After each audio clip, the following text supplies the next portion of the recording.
Well, hello there, my friends. Robin. Robin's going to be mad. Robin's going to be mad. I have not turned on my desk lamp, and that's not cool. Ro- I'm just, yeah, I'm going to hear it from Robin. Got to turn that on. I think we need to kind of come into the green. There we go. Something like that. Guys, welcome to the channel. Oof. Took a day off yesterday. I didn't tell you. I apologize. And then I'm late tonight. Like, obviously I'm not a professional YouTuber. Obviously I'm an amateur here, and I'm not taking it seriously. I got to take it seriously. But I'm going to come clean. Let me tell you why I was late. Okay? I was late because I was listening to uh the end title theme from the soundtrack to The Man from Snowy River, and I couldn't turn it off. Have you guys seen The Man from Snowy River? It's like 1984, 1982, maybe, something like that. Oh, when I was growing up, my sister played the piano, and there were five of us kids, seven in the house, and we always had to be quiet when it was her practice time. Either be quiet in the house or leave, go outside and play, right? And I always thought it was so unfair. But man, when she played like Jessica's theme, I was in. I was just in. I have loved that since I was a little kid, long before I ever saw the movie or read the poem. Here I am. Okay. Thank you for being patient with me. I couldn't turn it off. I just couldn't turn it off. It brought back all the memories. It brought back all the feels. I think I'm going to watch the movie tonight. Okay. We don't take ourselves seriously, but we take victims seriously. We take cases seriously. And tonight we are coming back to this case. And do you know the reason we're coming back to this case is because it feels like it's stalled, that nobody's talking about it, and we've still got two missing children, as if everybody just has. And I'm not accusing you of this. This is just how I'm feeling, right? Or I'm not accusing anybody of this. This is just how I'm feeling. It feels like, oh well, no news on the case, so we'll talk about something else. But this case digs at me, man. It digs at me because a 6-year-old little girl, a 4-year-old little boy is missing, are missing. I said that wrong. They're missing, and nobody knows what happens. And it makes me wonder, in today's day and age, how is this even possible that two kiddos can just disappear and there's no trace? So let's start over here. This is from CTV from about, I think it's from the 5th. Okay, here we go. This weekend marked 3 months since the Sullivan children went missing in Nova Scotia's Pictou County. RCMP declined an interview with CTV News, saying there's no new information since a public update on July 16th. 4-year-old Jack and 6-year-old Lilly were reported missing May 2nd after their families said they couldn't find the children in their home or on their Lansdowne Station property. In that mid-July update, RCMP said 5,000 video files have been obtained, more than 600 public tips have been received, and more than 60 people have been interviewed, with some undergoing a polygraph test.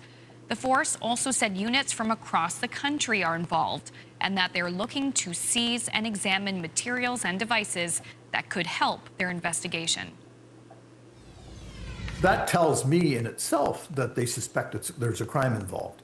So they must have some grounds to believe that it's a crime other than just the fact that they've never been able to find them any other way.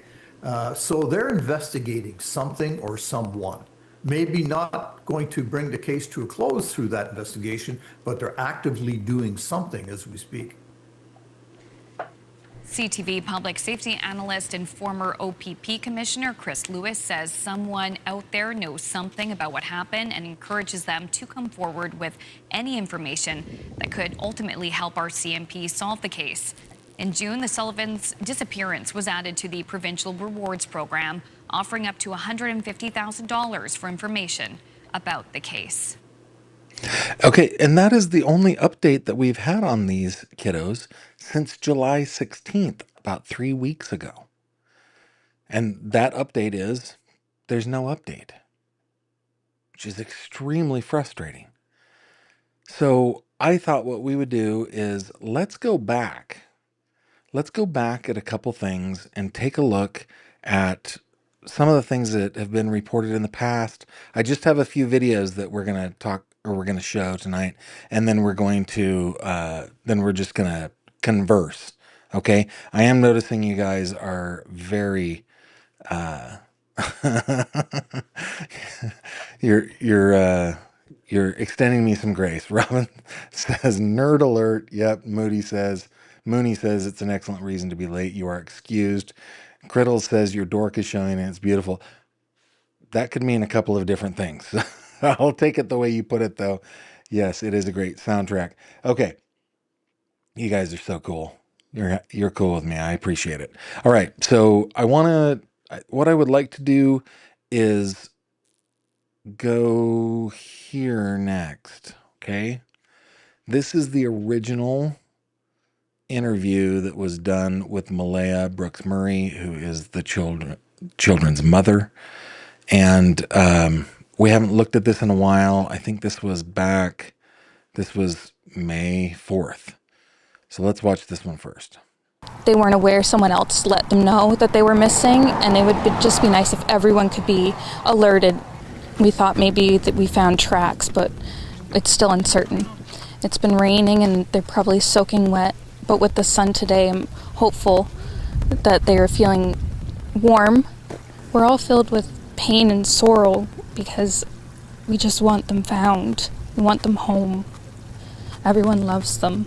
They are definitely verbal, and they do have possible autism, but it's not extreme autism. It's just they have issues with school, and they don't catch up with the other kids. I just want to remain hopeful. But there's always, in a mother's mind, you're always thinking the worst. Last night was one of the worst nights because I didn't have them in their beds. And I don't want to go through that another night without them. Okay, so I'm just going to keep her up here for a second while we talk about her. This interview has always kind of bothered me. A couple of reasons are, well, the main reasons are that she seems to be very reflective on herself as if she is the victim. I want them back in their beds. I don't want to spend another, night without them. It's kind of a me kind of a thing. It's always rubbed me a little bit wrong. Now, I'm not a professional here, right? I'm an amateur. I'm an armchair sleuth. And going back to, the CTV's guest, what was his name? Hang on. His name was like Chris something. Chris. That tells me in itself that they suspect there's a crime involved. Chris Lewis, yeah. So he's like, yeah, they suspect there's a crime involved, and it makes me wonder. I mean, Malaya has been silent. That doesn't mean guilty at all. It just feels off. It feels like she has set herself up as the victim, in my opinion. Okay, the next one that I want to show is the stepfather, Daniel Martel, right? Daniel Martel. Yes. All right, so here we go, Daniel. We were searching. We covered everywhere possible. Even in the first day we did. Even with me running through the woods, I was ahead of the helicopters and ahead of the drones and stuff like that. Screaming as loud as I can, and just until my throat hurt. Running through water that was up to my waist. And as soon as I got back, I wasn't allowed back in the woods until a man dressed in military outfit said I could go back into the woods. 4 days into the search for his missing stepkids, Lilly and Jack Sullivan, Daniel Martel is pleading with the public to keep their eyes peeled. But he has begun to lose hope they are anywhere in the vicinity. They hate being wet and cold. So they immediately would have came right back into the house. The only 2 prints are right beside the house facing the road, and then that's it.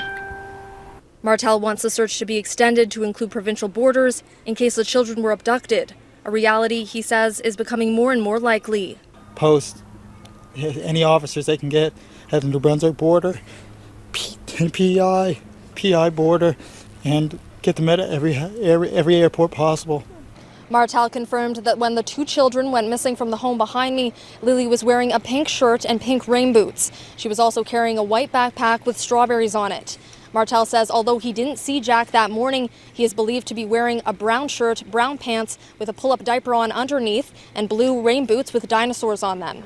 He also refuted the claim that the 2 children are nonverbal, saying while they are on the autism spectrum, they are quite trusting and say hi to everyone. According to Martel, his side of the family are currently the only ones at ground zero after Lilly and Jack's mother left the county Saturday. But still, he remains, begging anyone with answers to come forward and bring his children home safe. Anybody who has any information, or you think you've seen something or hear something, or any messages from friends about hearing something, just contact your local police services. Anything, guys, anything. Ella MacDonald, Global News, Lansdowne Station, Nova Scotia. Okay, so this one, there are a couple suspicious things, but I have to say that with Mr. Martel, he does not feel like another Chris Watts, trying to control the narrative kind of guy. He just seems like a guy that maybe is a little bit awkward, and just, is trying to find the kids. That's what it seems like to me. Now, I could be biased, but I don't know. Again, I don't know. I'm a nobody, right? Just the only thing that did seem suspicious to me in that interview was that he kind of set himself up as the hero. I beat the helicopters into the woods, that kind of stuff. But I think that is nitpicky, super, super nitpicky. I feel like this guy is trying to find his kids. Okay, there's one other report I'm going to show with Mr. Martel. It is right here. Here we go. It's been 4 weeks since Daniel Martel has seen his stepchildren. 6-year-old Lilly and 4-year-old Jack Sullivan were reported missing Friday, May 2nd, after they wandered out of their Pictou County home. They have not been found after weeks of extensive searching the heavily wooded area. Every day when I wake up, it's just... You guys remember that, sorry to interrupt this one, but you remember that the search team lead told the media that she thought that the kids were out in the woods and that they've just missed them. But then Chris Lewis says the way that the RCMP is behaving, they think a crime occurred. Anyway. Feels like I'm reliving a nightmare of May 2nd. But the main feelings from sadness have just turned to anger because there's no evidence as of after 1 month.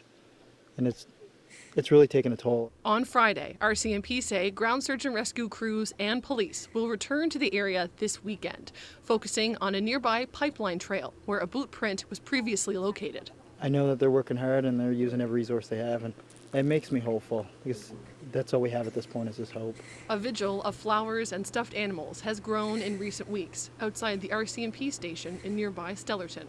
Since May 2nd, when Lilly and Jack went missing, people here in Pictou County are still struggling to understand what happened and why there are still no answers. Every day, almost, I go by the RCMP, and it's just so tragic. Just so tragic. I wonder if that's still out there. I just feel so bad for their whole family. I'm hoping that they find them. It just doesn't look good. But I hope I'm wrong. The warden of Pictou County says many people are on edge and children are worried about playing outside. I think it's mostly a mood of anxiety maybe and frustration. They too can't believe that there's not an answer by this long and this many people. And 2 months after that, I'm saying the same thing. Confirmed Lilly and Jack were seen on camera with family the day before they went missing.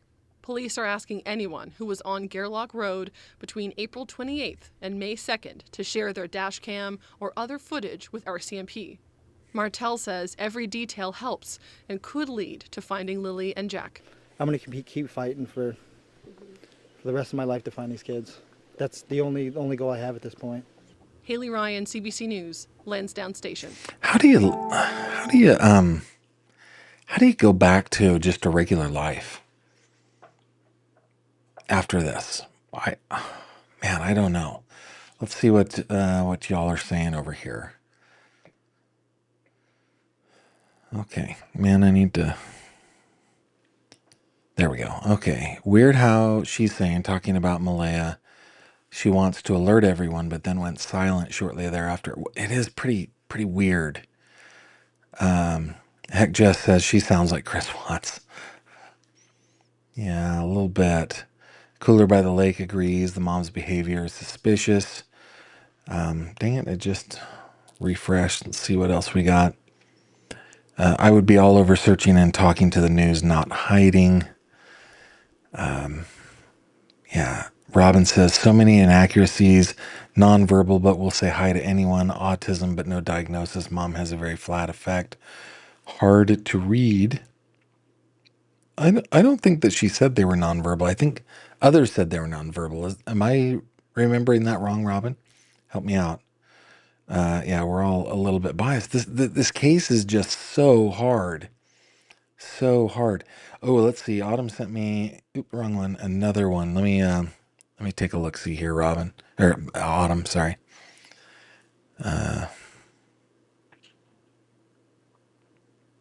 What did you send?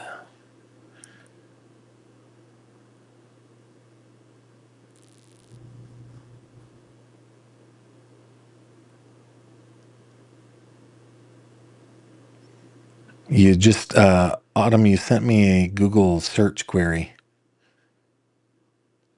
It just opens a blank screen for me.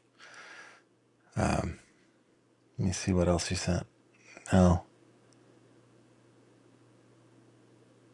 Yeah, I'm sorry, Autumn. It didn't come through. If you want to try to send that one more time.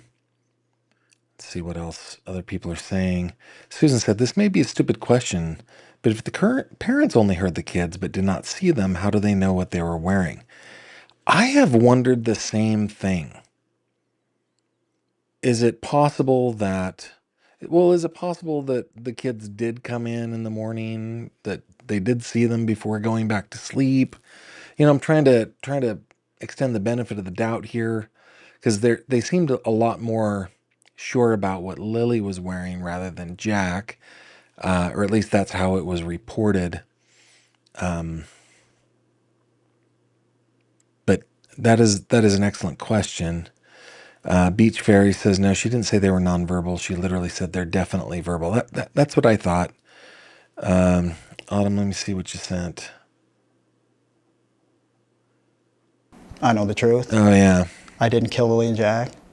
I remember this. It's been 6 weeks now since you've seen Lilly and Jack. I just want to ask, how are you holding up?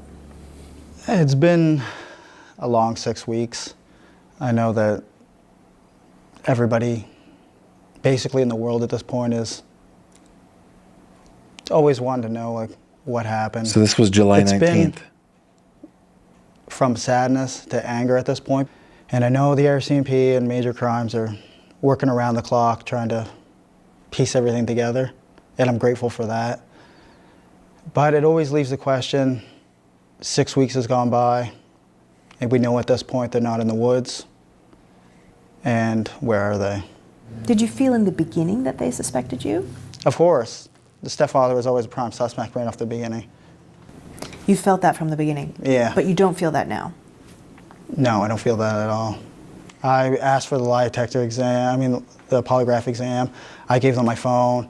I told them I do drug tests, because there's a lot of rumors online about a drug party. Mm-hmm. I know the person that said those rumors, and it was just to take the heat off themselves. Was there any kind of party? No. Was there any kind of gathering that someone might have thought was a party? No. There were no people at the house? No. Not the night before. Okay, you mentioned you offered to take a polygraph test. Yeah. Did the RCMP take you up on that? Yes, they did. And how did that unfold? That unfolded in my favor.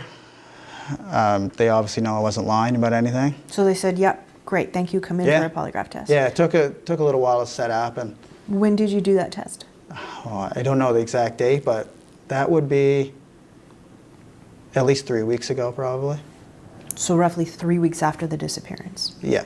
And I think most Canadians wouldn't have any idea what's involved with that. Can you describe the process? You go in and just tell us right from the start. We go in, sit down in a big comfy chair, and they have multiple sensory pads. You have them underneath your forearms, you have them underneath your butt, and you have them underneath your feet with your shoes off. You have a sweat gland on one finger. You have a measuring instrument for blood flow that goes in and out of your hand. And you have a cuff on your arm for blood pressure to measure your pulse. Were you nervous? Yeah, I was extremely nervous. Especially with the first question they asked you, did you kill Lilly and Jack? That was the first question they asked you. Yeah. Yeah. What went through your mind when someone's asking you that question so point blank like that? Your mind has a massive release of chemicals, I guess you would call them. It's like your stress levels just astronomically through the roof, and your body doesn't know what to do, because it's not every day the way you're hooked up to machines in an interrogation room where someone asks you questions like that. What other kinds of questions did they ask you? All the questions pertain to the death of Lilly and Jack. All about death. The murder of Lilly and Jack. They were all. So all of the questions assumed that the children are no longer alive? Yeah. There were no questions at all about, did you take them somewhere? Could No. they be somewhere? No. The police have done a number of polygraph tests. They've done 53 formal interviews. Do you know who these people are? Yeah. That's a lot of interviews. It is a lot of interviews. A lot of them are my family, people that live in the area. And those interviews, typically, my interview was 4 hours. And a lot of the interviews from my family were 1, 2 hours. So there's a lot of time taken up, and they ask detailed questions. Do you know who else actually took a polygraph test? I mean, I do, but I'm not going to say anything that's going to impede the investigation. Okay. When did you find out the result of your test? Immediately right after. What did they say to you? You did a good job, you passed. And how did that feel? Good. And did you feel that there was any further suspicion on you after that point, or was that sort of conclusive? No, that was really when I seen the turning point for it starting to taper off with investigators. Do you know if Malaya has taken one? I don't know if I can say it, but I will anyway. Yes, she did take one. Okay, she took one. Do you know the result? No. RCMP wouldn't let tell me I asked. You said you feel like everyone in the world wants to know what happened to Lilly and Jack. Yeah. Why do you think that is? Why do you think this is getting so much attention? Well, just the mysterious and nature of everything and how strange everything is. The RCMP, you know, I mean, they have to keep a tight lip on everything, but there's a lot more that meets the eye with the case. Is there something that you think the public doesn't know, that you can share, that you want the public to know? That's a hard one because I don't want to impede the investigation in any way. It is still a missing persons investigation. It hasn't pivoted to any type of criminal investigation. But the kids were seen the day before. I know a lot of people didn't know that. I still see a lot of stuff online that the kids could have been missing for days. They were out of school for days, and they were seen in the Glasgow area on camera the day before the disappearance in the afternoon. Where was that? I don't know if I can say that, but it was near the Highland Square Mall. Was it with you? It was with me, Malaya, and Meadow, and Lilly and Jack were there too. And are the police aware of that? The police were aware of that since. Do they have that video? Yes, they do. I also talked to my coworker in the parking lot as well, and he verified that with investigators as well. So, for all the speculation, they were gone days ahead of time, or they were seen the afternoon on camera before the disappearance. Why do you think the police are asking for video dating back, days before that? Well, the reason for that is they want to see the traffic of the vehicles on the roads in the area, right? Maybe vehicles that were traveling that area a lot over the last few days prior to hand, or vehicles that weren't seen in the area, or vehicles that were seen in the area, like local people that are, making frequent trips past the house, or which it's all considered evidence. I mean, the more pictures and videos is the better. They say they have hundreds of hours of video. Mm-hmm. Do you know if they found anything on those videos? I think it was up to 2 weeks ago, they had footage that they examined for evidence that was 8 kilometers diameter out from the house. So that was after a month. That's how long it took to get footage and review it 8 kilometers out. So But what's on the video?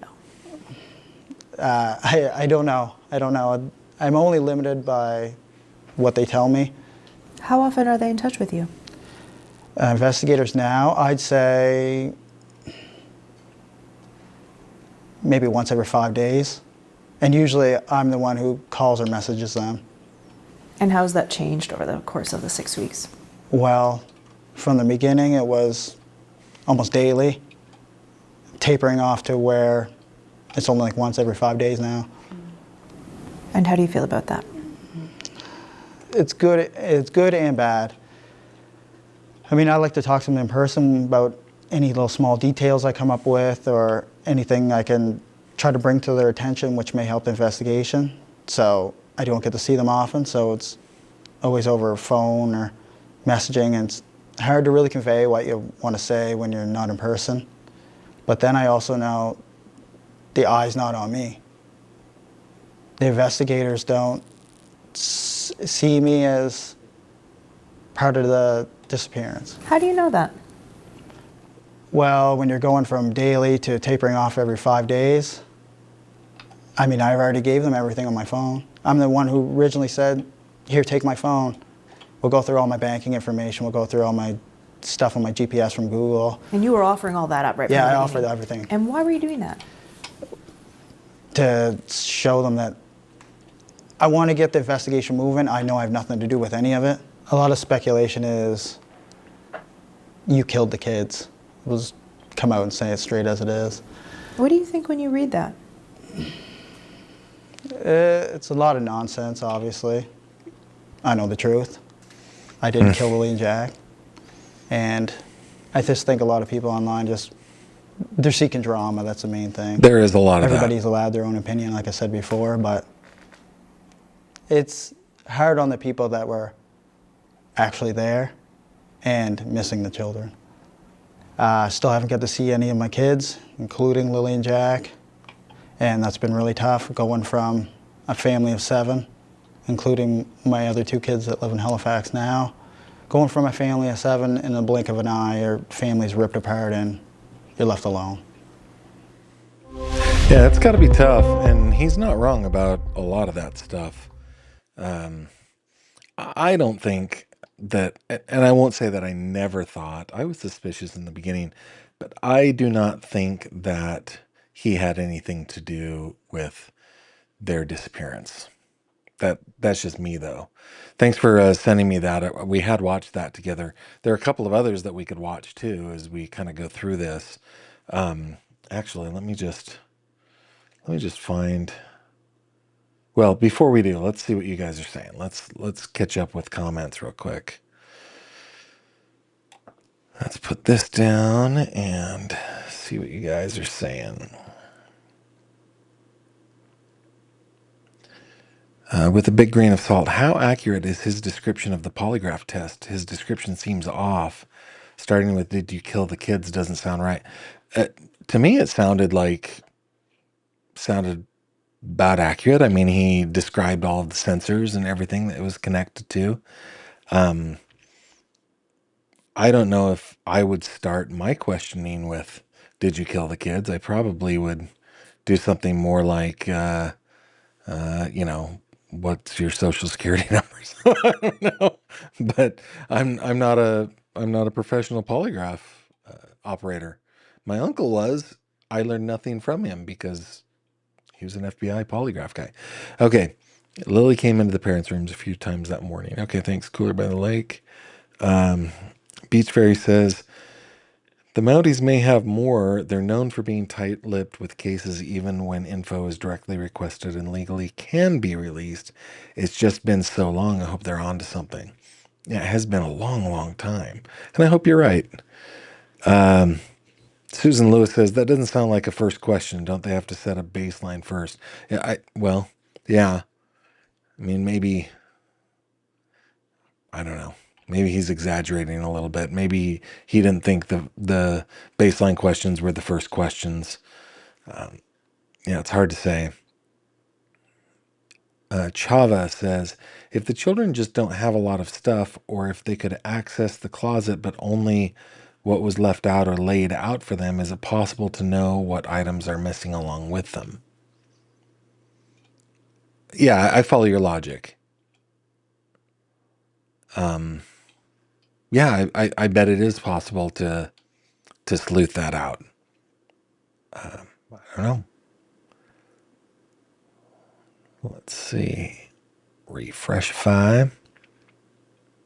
Heck Jess says, I honestly trust him more than their mom. I do too. So does Seriously. Susan, thank you very much for the gift of those memberships. That was really awesome. Thanks for doing that. Yeah, that's a good question. Anyone on here from Canada, maybe they do it differently in Canada. I honestly think that the polygraph is a art and science that has well-established tradition and norms. I bet they all do it just about the same. That's a good question. But I mean, I don't know. Probably not. Let's see. There was one other one that was really good, and that was the one with the grandma, or the step grandma. Let me see if I can open this a different way so it's easier to share, because I didn't prepare it.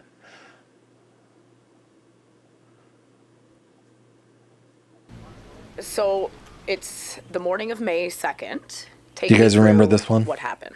Okay, I was up at 6 o'clock, sat in there and had my tea. And then on This Facebook, is from the CBC. 7 o'clock.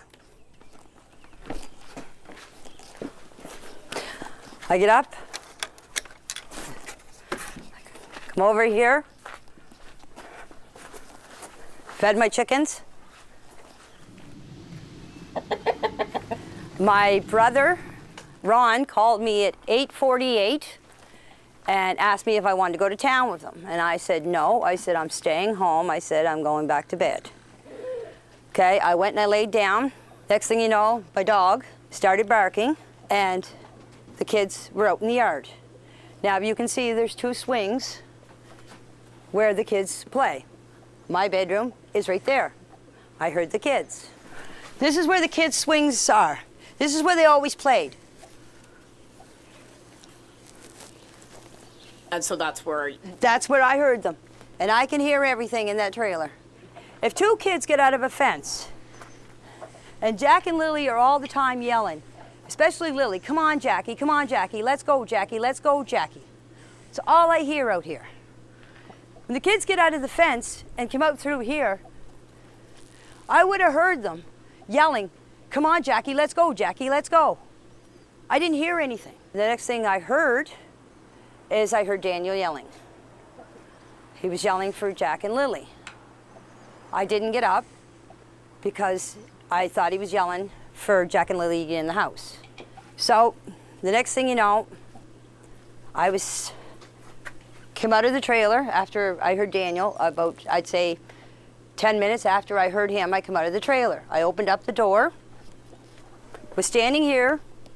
Malaya was standing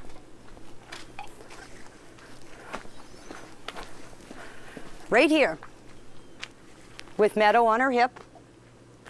And I come out, and I said, what's up? She said, Jack and Lilly are missing. I said, how long? She said, about 20 minutes. I closed the door, got my boots on, came out here, ran up in the woods. Just right up here. The kids have a little fort that they made out of sticks and fir branches, and that's where they go. You can see them. That fort's magic, man. We went for walks in the woods. I had to practically carry Jack through the woods because there was no way that he was walking through all that tree falls and bushes. I did this whole area. There's an old road up back. When I got up to the top of the hill, I met Daniel. And I said to him, I said, did you find them? He said, no. He said, you coming with me? I said, no. I said, I'm going to search this area. Because when she told me the kids were missing, you automatically think they went into the woods. That was my first instinct. So I went up and I did this whole area, this whole wooded area, right up to the top of the dirt road, came back down here, and came back down the side of the road, came back down here, and came back up the same spot. I went back into the house. By the time the cops were here, I don't know exactly what time, I didn't take my phone. The cops were here. There was a bench sitting here, or a sawhorse, it's over there, was sitting here. I was sitting on it, bawling my eyes out. I was crying because I blame myself for not getting up that morning to see the kids. Because if I would have got up, this wouldn't have never happened. Okay? Hey guys, real quick. I want you to tell me. We're gonna keep watching this. It's got about 4 minutes to go. But I wanted you to tell me if you think Jack and Lilly were taken, Jack and Lilly got lost, or whatever your theory is. Let's go through some theories here. Why I was crying. We've heard a lot about the patio door. Okay. Yeah, so let's go see that. Sure. So this is the patio door. This is the patio door. That Jack and Lilly would have. That Jack and Lilly came out of. Okay.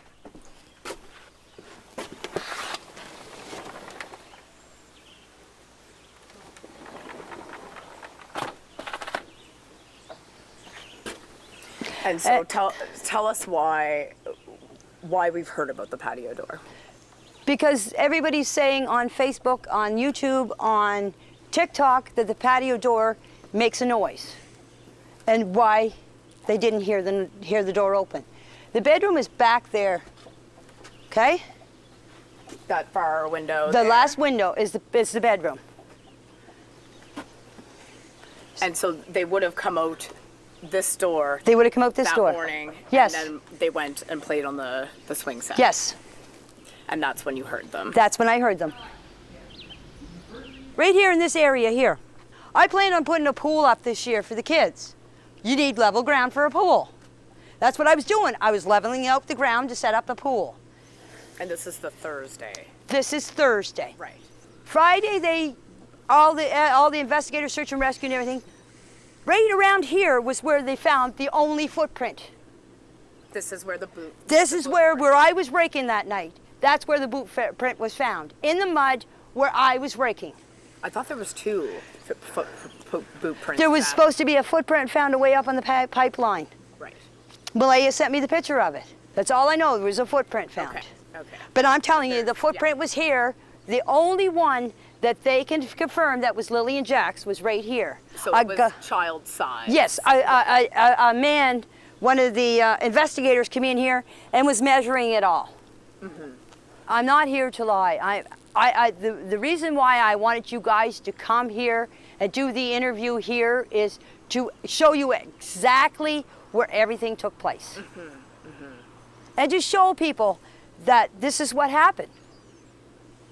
All the stuff that all the rumors and accusations about us murdering the kids and burying them on the property, this place has been searched thoroughly. The well has been checked, the septic tank. All the barns were searched. My RV was searched 3 times. The trailer was searched. This whole place was searched. If they want to come back and search again, they're more than welcome. You've talked about drones flying over your property. You've Yes. talked about cars driving down the road and Yes. slowing down. What's that been like? I'm scared to go out sometimes in my own property. I mostly stay around back here. And if I do go out front for anything, I usually have my head down because I don't want people to see who I am. That is me myself. It's not because I'm hiding from anybody. I don't like to be on camera. I don't like my picture taken. I'm just a quiet person that just wants to be left alone, and I mind my own business. I'm just a hermit. Do you feel as if the finger has been pointed towards you and Daniel? Yes, I do. Because I live on the property. Come on.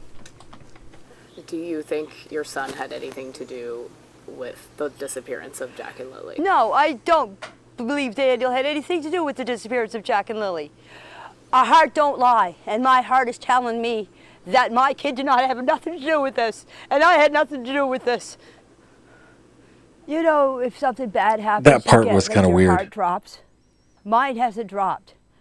Deep down in my heart, I do believe Jack and Lilly are alive. It's not because of what people are saying. It's my heart tells me that they are alive. Yeah. The whole thing was really good for me until that moment. It's like, I've never been in this situation, so maybe I would feel the same way, but it does seem like everybody's like, don't look at me. I had nothing to do with this. My son is innocent. I am innocent. You know, it's like, maybe I would feel the same way too, especially with the amount of scrutiny that this family has gotten online. Maybe that's part of it. Let's see what you guys are thinking here. Tony says, I think they were taken. Also, someone in the family knows what happened. Oh, wrong one. I clicked. That one's Dog Walker. Gut feeling I can't explain, but I think they're alive somewhere. Tony then says, I think they were taken. Also, someone in the family knows what happened. Susan says, I think they were taken. Tanya says, I have a feeling Jack and Lily were taken. Patty says, I think Malaya took them somewhere. Lisa says, these people sleep a lot and never get up to investigate, shaking my head.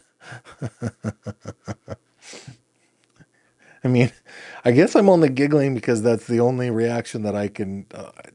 It feels very true. It's not funny. Just I'm so uncomfortable with the whole thing.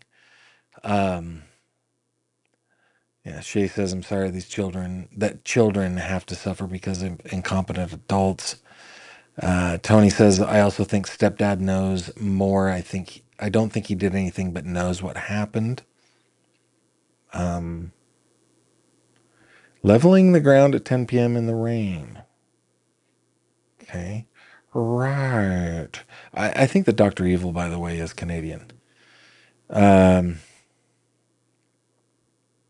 that is kind of weird. Lily and Jack's one footprint. Okay. Let's see. Scrolling on down. Tony says, I think that mom and stepdad are making it appear that they are at odds so no one thinks they did anything together with the kids. Mom left, stepdad stayed. I don't know. That does feel like seven-dimensional chess, and I don't know if they are capable of that.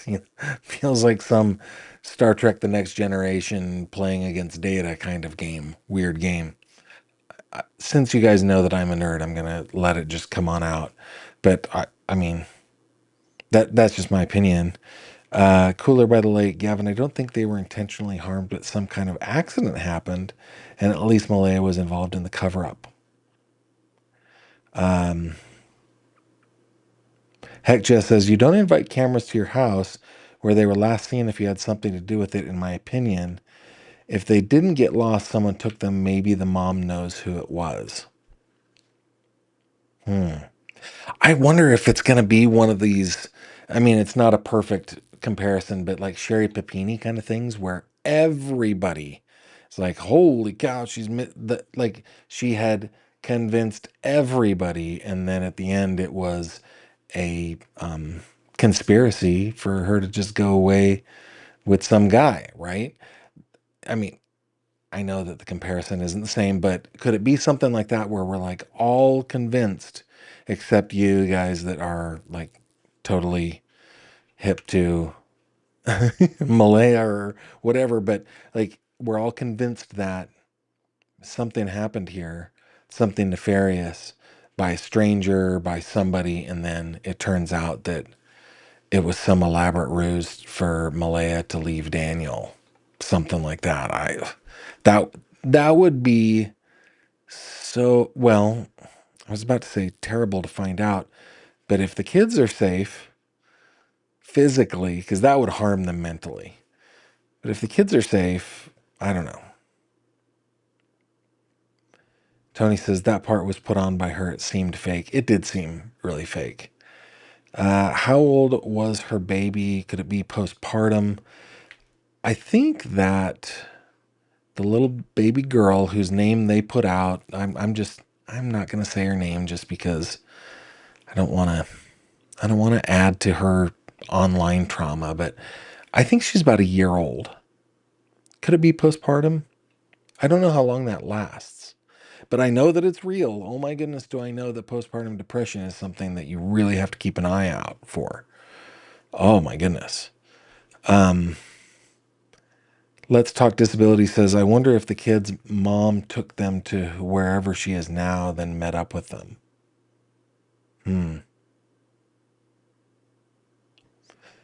Kiki says, I think the grandma seemed maybe genuine and devastated. Not sure about the typo there. I think so too, but there was a part that was kind of suspicious to me. But yeah, I agree. I agree. I think she's aggravated at the negative attention they're getting. I would be furious if accused of doing something like that. Much less the whole internet, her emotional outburst is valid. Okay. Yeah, I mean, and I don't pay attention very much to the chatter on Facebook. I mean, here I am just chattering. I shouldn't be judgy about it, but and honestly, let me tell you this. I'm going to confess to something, okay? Joe Rogan is right. Never read comments. I stopped reading comments on my videos because the negative ones really get to you. Even though the positive ones are kind of awesome, it's the negative ones that really get to you. So I focus more over on the fish tank on Facebook. But yeah, I imagine I'd be pretty furious too. Beach Fairy, she seems a little eccentric, but most what I get from this is she's frustrated and has no answers. As someone who also doesn't like being on camera, the interview would be hard. Yep. Whereas Mama left the county, went back to, I believe, somebody correct me, I believe he went back to her mama, the Quantum Drama. Quantum Drama would be a good band name. Gavin, the family has them hidden somewhere, I hope, says Mama Sleuth. Gavin, let your geek flag fly. We're all here for it. You know, guys, for those of you who didn't know me before my YouTube adventures, I spent most of my career, well, the latter half of my career, I'd say, in high-end audio. And I didn't invent a device, but what should I say? I don't want to claim more than it is. My company made a device that was the brainchild of me and the owner of the company, a man named Larry, that was a small digital analog converter. This is a very high-end DAC, which is what we call digital to analog converters, that you'd plug into your computer to listen to music in high resolution. And we crowdfunded it. We put it on Kickstarter. Anyway, we actually called that device Geek because we couldn't come up with another name. We were all nerding out about it. I have a story I could tell you about coming up with that product. It was a 72-hour period, 50 hours of which was driving between Munich and Stockholm and back in a rented BMW 540 diesel, manual transmission. And all Larry and I did was come up with product ideas. And that is the one that when we got back to the States, we decided to do. It ended up being huge. Anyway, geek flag. Kiki, there was a mom in England that hid her daughter and had the authorities looking for her. Yeah, it's possible that could be the case here. Yeah. And then the more you dig in, like let's not say that it is happening, but let's say if it did happen, if a person were to do that, I mean, it could get out of hand real fast, and then you keep digging yourself deeper and deeper and deeper. I mean, Sherry Papini is a very good example of that, right? Just, yeah.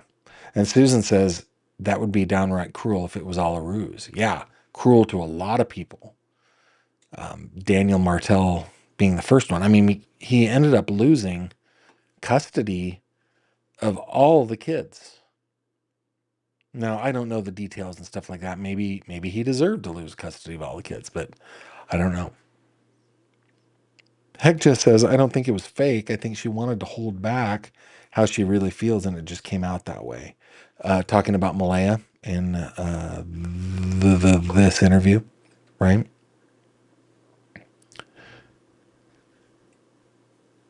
Mona, did Grandma level the ground to get rid of footprints and inadvertently miss one? I mean, anything's possible. I think that's probably improbable. NeuroV says that the baby's about 2. Okay. Jersey Lady says 15 to 16 months when this happened. Heck just says you lost me at Joe Rogan. Now listen, I don't listen to Joe Rogan. Every once in a while there will be somebody on there that's pretty entertaining, but it's not one that I listen to all the time. But he has shown wisdom when it comes to podcasting and YouTubing. That dude is, I mean, he's very successful for a very good reason. He knows what he's talking about. I follow his advice. I don't read my comments anymore. Jennifer says, I wonder if one of the kids had an unsupervised accident and the other saw, then they both vanished. This case is heartbreaking. Yeah, it's hard. I mean, your guess is as good as mine. Maybe the mom gave these kids to someone because she knew they had a chance for a better life than living in that dump, or maybe she sold them for money. I don't think, I mean, again, anything is possible, but I guess, yes, they live in what most of us would call squalor, right? But a pretty typical poor place in rural Canada / America. Let's call it North America. It's pretty typical poor place. I don't know that she would want any more for her children. Like a parent wants more for their children than what they have, but they have to be able to imagine what that more would be. And I don't know. I don't know, Lisa. I don't know. Again, anything is possible. Oh,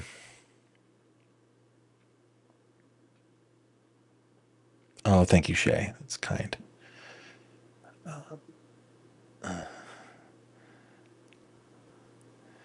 Well, Tanya, if you're great at product ideas, I'm looking for some ideas for value added stuff beyond like coffee cups and t-shirts for my audience. So please give me the product ideas. I am actually better at the execution of creating them.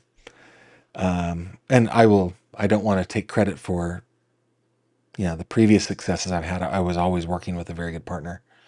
Cooler by the Lake. Yeah, there is a rumor that Malaya has them hidden on the reservation. That has been a rumor. Heck, Jess, Gavin, don't read the comments. If that advice is to people like the grandma, she's not a public figure or a content creator. It's all unwanted attention all of a sudden from every direction. Yeah, 100%, Jess. 100%. Hey, getting back to Tanya's thing. I do have an idea. This isn't the time or place. We can talk another time. Mona says, thanks, Gavin. I never thought this until tonight, but just listening to her emotions, I don't know, but I hope I'm wrong. Yeah, I hope, man, I hope these kids are somewhere. It's hard to go weeks, month. It's been so long since May 2nd. June, July, yeah, crazy. Gavin, but there's ones who do it for a quick buck, not thinking ahead how fast it gets out of hand. Yeah, it's possible. It is true. Oh, guys, I don't know. I don't know about this case. I hope we get an update soon, though. I want to keep the case alive. I want to talk about it. We need to. One, because I think the authorities need that pressure. I really do. I think they need it. Now, there's another video that was a press conference from the RCMP that we played in the beginning of this case, where the officer, the Mountie, was like, "Hey, we all have children," and he got choked up. I thought that was real, and I don't think that they need. I don't think that they need pressure to care. I think they all care. But I do think public pressure helps them to remain focused. And I do. I mean, I'm not casting any doubts on their professionalism, their abilities, or their desire to help. But I do think that public pressure, it's shown me time and time again, public pressure makes things happen. So I don't want to do it. I don't want to drop it. Okay, Beach Fairy. Hang on.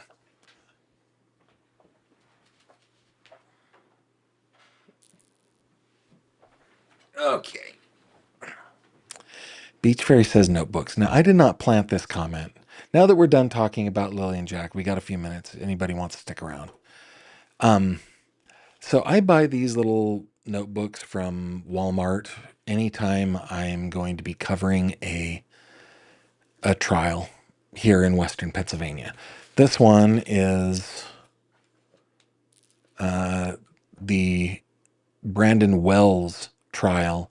Brandon Wells was ultimately found guilty of murdering Brierly Walters and shoving her body into a metal barrel. My oldest daughter, I should say our oldest daughter, because she's not just mine. Kimberly and I both claim her as our own. Indeed, she is the fruit of our loins. Anyway, our daughter, our oldest daughter, who is living in New York with her husband and just chasing their own adventure, and we're so proud of both of them. She is a very creative journal maker. Just today, I scanned in one of these notebooks to show her the method that I use when I cover a case. You guys can't see it because of the lighting, but yeah, there we go. In fact, you can see because I'm left-handed, I only ever write on the right side, and then what I do at the end is I turn it over and work my way back. That's how I keep my notes. But I have asked her to see if she can come up with a good format for a notebook that I can use for my reportage. I thought that might be a fun product for other enthusiasts who like to, trial watch. Yeah. Mooney, adding to Beach Fairy's idea, a trial notebook for when you start covering them where we can keep a list of witnesses on the stand by days. Yeah. Yep. Tanya says she will send me some product ideas. I can have the credit. Just be happy to see someone doing something with some of them. Hey, I talked to an amazing woman this week. Guys, I'm sorry, we're done covering the case. Since a few of us are sticking around, I'm just going to spitball here. I talked to an amazing woman this week named Haley Gray. Her website is haleygrayresearch.com. And she is a podcast researcher that podcasts will hire to research cases. And she reached out. I don't want to get into it too much yet, but she reached out to pick my brain a little bit. Not that she needs it to pick my brain about research. She's very, very good at it. Just to pick my brain a little bit about a case that she's working on. And I was doing my own little sleuthing of Haley, and she has a couple of amazing things that she offers people, including, I think it's down here at the bottom. Where is it? Let me see. No, it's not that. Dang it, now I can't. Well, she has these advocacy tips for families and, to help them understanding what they may be up against when they're,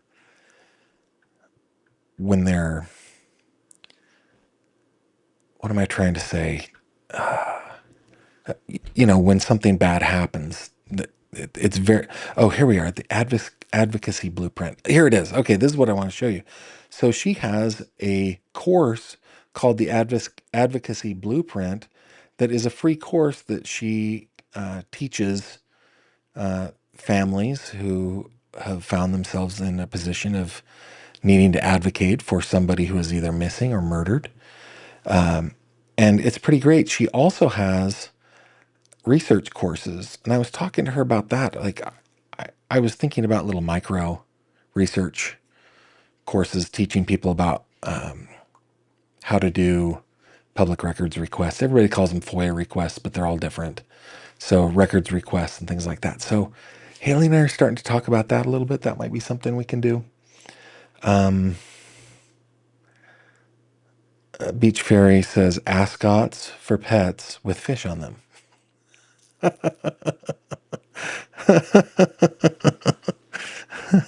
don't know.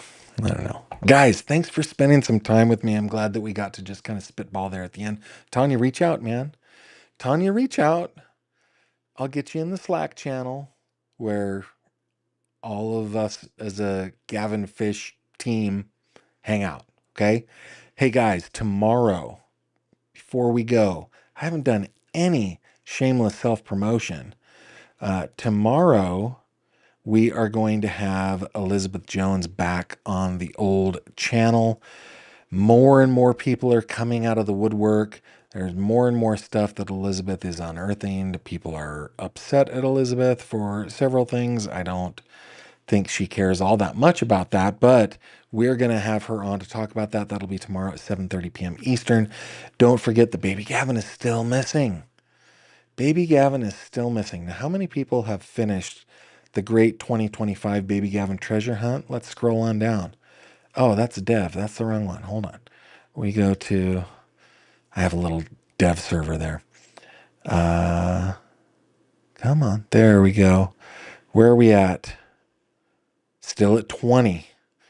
Kerr Barb is on and Hungry Hacker has been so close for so long. So go play the treasure hunt. It's free. It's just for fun.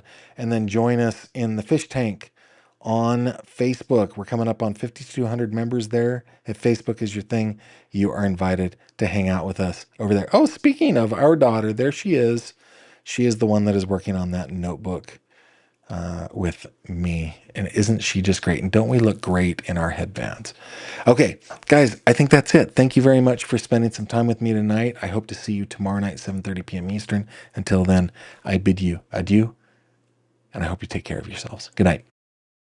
Thank you very much for watching this video. If you liked what you saw, please consider subscribing.